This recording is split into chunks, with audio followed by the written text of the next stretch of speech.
রাধে রাধে বন্ধুরা, কেমন আছো তোমরা সবাই? আশা করি সবাই খুব ভালো আছো। আমরাও কিন্তু ভগবানের কৃপায় ভালোই আছি। আমার নতুন আরও একটি ব্লগে তোমাদের সবাইকে জানাই অনেক ভালোবাসা, অনেক স্বাগত। প্লিজ বন্ধুরা, আজকের ভিডিওটি স্কিপ না করে পুরো ফুল দেখার অনুরোধ রইল। আশা করি আজকের ভিডিওটি তোমাদের ভালো লাগবে।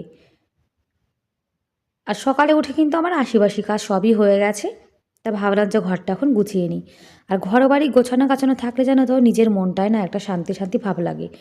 আর যতক্ষণ পর্যন্ত ঘরটা গোছাতে না পারি, বিশেষ করে ঘরের বেডটা, ততক্ষণ না একদম ভালো লাগে না। ঘরের যদি আমাদের বেডটা ক্লিন থাকে, বেড কভারটা টান টান করে বেডটা সুন্দর করে গোছানো থাকে, তবেই দেখবে আমাদের ঘরটা কিন্তু দেখতে ভালো লাগে। আজকে কিন্তু ছেলের স্কুল নেই, সেই জন্য ব্যাগটা কিন্তু এখানেই রয়েছে। আর ওই যে আগের দিন আমার বর যে ফুলটা দিয়েছিল অ্যানিভার্সারিতে, সেই ফুলটা কিন্তু এখনও ভালো রয়েছে। টেবিলটা পরিষ্কার করে নিয়েছি, এদিকে ঘরটার কিন্তু গোছানো গাছানো হয়ে গেছে। ঘর গোছানো হয়ে গেলে মনে হয় যেন আমার না মানে অনেকটা কাজ এগিয়ে গেছে। এদিকে আমার ছোট্ট গোপাল সোনাও কিন্তু ঘুম থেকে উঠে গেছে। এদিকে সকালে গোপাল সোনাকে কিশমিশ, সবেদা আর মিশ্রি এটা দিয়ে কিন্তু সকালে যে ভোগ লাগিয়ে দেওয়া হলো। আজকে কিন্তু একাদশী, তো একাদশী দিন গোপাল সোনাকে অন্ন ভোগ লাগাবো না, সেই জন্য কিন্তু ফল দিয়ে গোপাল সোনাকে ভোগটা লাগিয়ে দিলাম। আর এদিকে আমার ছেলে তো বলছে ও তো একাদশী করে না, তাই ওর জন্য এখন মুসুরির ডাল, আলু ভাজা, ভাত করেছি। আর আমার ছেলে কিন্তু নির্জলা যে একাদশী সেটাই কিন্তু করে, নির্জলা একাদশী দিন পুরো একাদশীটা জল না খেয়ে করে। আর ও বলেছে যে নির্জলা একাদশী যদি একবার কেউ জল না খেয়ে করে, তার কিন্তু আর কোনো একাদশী না করলেও হয়। সেই জন্য আমার ছেলে আর কোনো একাদশী না করতে চায় না। বলে যে আমি ওই একটা করবো, একটায় কিন্তু আমি সব একাদশীর ফল পেয়ে যাব। অনেকবার বুঝিয়ে বলেছি, শোনা, একাদশী তুমি একটা করো ঠিক আছে, কিন্তু প্রত্যেক মাসে মাসেও কিন্তু একটা করে করতে হয়। কিন্তু আমার কথা না একদমই শুনতে চায় না।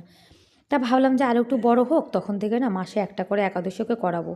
আর ছোটোবেলা থেকে যদি কোনো জিনিসের অভ্যাস করানো না হয়, তাহলে কিন্তু বড় হয়ে সে অভ্যাসটা যেন তো কখনো হয় না। তার কি করার দেখি, ছেলেকে আর 1 বছর যাক, তারপরে কিন্তু প্রত্যেকটা একাদশী করাতে হবে। সকালে ওই যে আজকে সবজি রান্না করবো, একাদশী তো একাদশী দিন কিন্তু আমরা সবজি সেদ্ধ করে খাই। আর ছেলের জন্য এখন তাড়াতাড়ি রান্নাবান্না করছি। মুসুরির ডাল, আলু ভাজা, এটা আমার ছেলের ভীষণ একটা পছন্দের খাবার, সেই জন্য মুসুরির ডাল আলু ভাজা করছি। ডালটা কিন্তু আমি কুকারে সেদ্ধ করে নিয়েছি। কুকারে যদি ডালটা সেদ্ধ করা হয়, তাহলে কিন্তু গ্যাস জানো তো অনেক কম খরচা হয়। আর আমি কিন্তু সবসময় কুকারে ডাল সেদ্ধ করে আবার কুকারের মধ্যে কিন্তু ফোড়নটা দিয়ে দিই। আর ছেলে যদি একাদশী করতো, তাহলে কিন্তু রান্নাবান্না কিছুই করা লাগতো না। আর এই যে মুসুরির ডাল আলু ভাজা করছি, এটা দিয়ে কিন্তু সকাল আর দুপুর দুই বেলায় কিন্তু খেয়ে নেবে। আর আজকে কিন্তু ছেলের স্কুল নেই, যার জন্য রান্নাবান্নার অত তাড়াহুড়ো নেই, ধীরে সুস্থে করলেই কিন্তু হবে। আর স্কুল যখন থাকে তখন কিন্তু আমাকে অনেক সকাল সকাল রান্নাবান্না করতে হয়। আর শীতের মধ্যে জানো তো অনেক কষ্টও হয় ঠান্ডায় কাজ করতে। আর এদিকে নিরামিষ বাসনপত্র যা আছে সেগুলো কিন্তু এখন রেখে দিচ্ছি। আমার কিন্তু নিরামিষ আমিষ সব বাসন আলাদা আলাদা, সেই জন্য সব কিছু সাবধানে রাখতে হয়। এদিকে ডালটা কিন্তু হয়ে গেছে, ডালের মধ্যে একটুখানি ধনেপাতা দিয়েছি। আর মুসুরির ডালে ধনেপাতা না দিলে তাহলে না ভালো লাগে না। আর এখন তো শীতকাল, শীতকালে কিন্তু ভালোই মুসুরির ডাল বলছি কেন, ভালোই কিন্তু ধনেপাতা ওঠে। সেই জন্য এখন সব তরকারিতে কিন্তু ধনেপাতা দিই। এদিকে আলু ভাজাটা কিন্তু আমি হিটারে বসিয়ে দিয়েছিলাম, হয়ে গেছে। আর এই যে সকালে এখন দেখো আলু ভাজা, তারপরে ভাত ডাল এটা করেছি, এটা কিন্তু আমার ছেলে সকাল আর দুপুর দুই বেলায় কিন্তু হয়ে যাবে। আর যে সবজি সেদ্ধ করব, সেটা কিন্তু গোপাল সোনাকে ভোগ লাগিয়ে তারপরে কিন্তু আমরা খাবো। গোপাল সোনাকে তো সকালে সবেদা দেওয়া হয়েছিল, আবার 12টার দিকে সবজি রান্না করে গোপাল সোনাকে সবজির ভোগ লাগিয়ে দেব। তারপরে আবার রাত্রেবেলায় সবজি রান্না করে আবার কিন্তু গোপাল সোনাকে ভোগ লাগাবো। আমাদের গুরুদেব বলেছে গোপাল সোনাকে কখনো কিন্তু দুপুরের রান্নাবান্না রাত্রিতে দিতে নেই। সেই জন্য দুপুরের রান্নাবান্না সব দুপুরে শেষ করে দিয়ে রাত্রেবেলা কিন্তু আবার রান্নাবান্না করে গোপাল সোনাকে ভোগ লাগাতে হয়। এখন একটু চা বানিয়ে নিয়েছি। আর একাদশীর দিন কিন্তু চা খেতে নেই, কিন্তু ওই যে একটু চা না খেলে না আমার একদম ভালো লাগে না। চা খেতে নেই, কিন্তু চা খেলে কিন্তু এমনি কোনো অসুবিধা নেই। আমি লাল চাই বানিয়েছি। একাদশীর দিন যেন তো দুধ চা খাই না, কেন খালি পেটে দুধ চা খেলে আবার অ্যাসিডিটি হয়ে যেতে পারে। গ্যাস ওভেনটা পরিষ্কার করে নিচ্ছি। রুটি না বানালে গ্যাস ওভেনটা কিন্তু অতটা নোংরা হয় না। আর আজকে তো একাদশী, একাদশী দিন আমার ছেলের জন্য সবজি রান্না করলাম, আবার আমাদের জন্য করব, রাত্রেবেলায় আবার রান্না করব। একাদশী দিন আমাকে ডবল ডবল রান্না করতে হয়। আর বন্ধুরা, তোমরা এখনও পর্যন্ত যারা ভিডিওটি দেখছো, তোমাদের আজকের ভিডিওটি কেমন লাগলো কমেন্ট করে কিন্তু অবশ্যই জানিও। আর ভিডিওর কোনো অংশ যদি একটু হলেও ভালো লেগে থাকে তাহলে প্লিজ এটা লাইক করে দিও।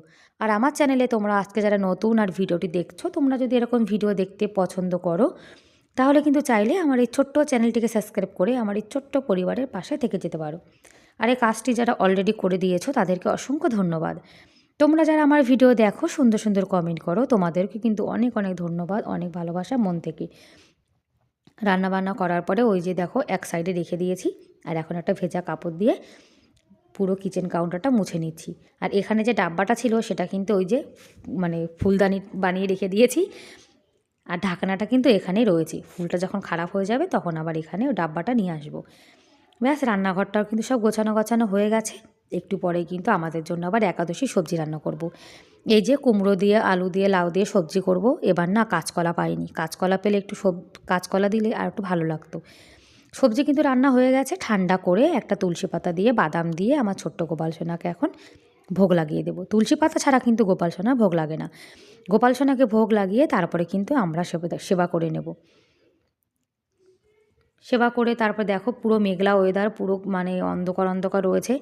কিন্তু কী আর করা, জামা কাপড় তো ধুতেই হবে। অনেক সকাল সকাল কিন্তু কিছু জামা কাপড় ধুয়ে দিয়েছিলাম, আর এখনও অল্প কিছু জামা কাপড় নিয়ে এসেছি। আর আগের দিনেরও কিছু জামা কাপড় শুকায়নি, সেগুলো উপরে দেওয়া রয়েছে। মানে দুদিন আগে বৃষ্টি হয়েছে, আবার মেঘলা ঠান্ডা হাওয়া চলছে। মানে কি বলবো, শীত যাওয়ার কোনো নামই নেই। আর এরকম যদি মেঘলা ওয়েদার হয় তাহলে শীতকালে ভালো লাগে তোমরা বলো? জামা কাপড় তো একদম শুকায় না, আর শীতকালে জলে তো হাতে দিতে ইচ্ছা করে না। এই দেখো, এই যে সব জামা কাপড় রয়েছে। জানি না আবার সূর্য দেবতা কবে উঠবে। দেখো পুরো মেঘলা রয়েছে। আর এই যে রান্নাবান্না করার পরে যা বাসনপত্র হয়েছিল সেগুলো এখন সব মেজে নিচ্ছি।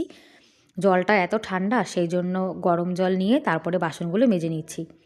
এখানে বসে বসে বাসন মাজলে জানো তো মানে একটু কষ্ট কম হয় না। এত ভারী ভারী কড়াই, ওই সিঙ্কে মাজতে গেলে ভালো মাজা যায় না। তারপরে জলগুলো ছিটে ছিটে সব গায়ে চলে আসে। আর শীতকালে যদি গায়ে জল আসে তাহলে কি ভালো লাগে বলো? সেই জন্য এখানে মেজে নিচ্ছি। জলটা গরম রয়েছে, তাহলে বাসন মাজতে জানো তো একদমই কষ্ট হয় না। মানে ঠান্ডা জলে একদমই হাত দিতে হয় না। ব্যাস বন্ধুরা, তাহলে আজকের মতো এ পর্যন্তই। দেখা হবে পরের ভিডিওতে।